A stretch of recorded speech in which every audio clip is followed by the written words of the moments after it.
na host naman na si Kuya Kim Atienza, ginugugol niya ang panahon sa paglangoy at pagtakbo. Taong 2010 nang ma-stroke at atakihin sa puso si Kim. Napakabigat ng schedule ko.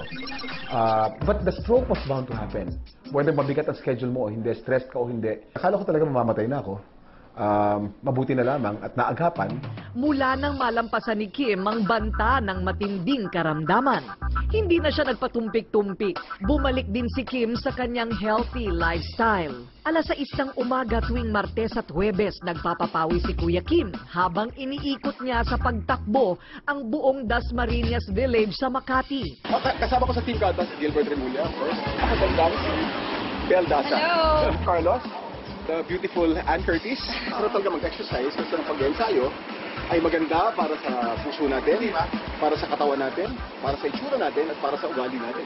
Isang oras ng pagtakbo at pagtulo ng tumatagaktak na pawis.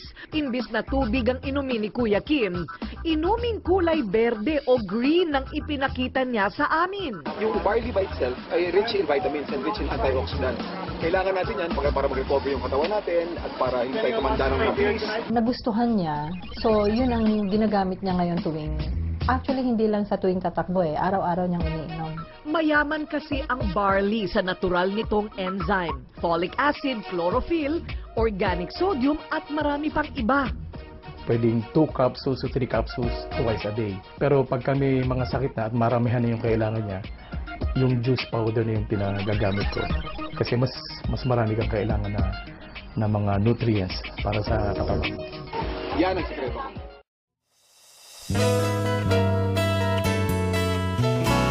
Buhay milyonaryo, panalo ito. Negosyo para sa lahat, kayang-kaya ito. Sari-saring kwento sa pag-asenso.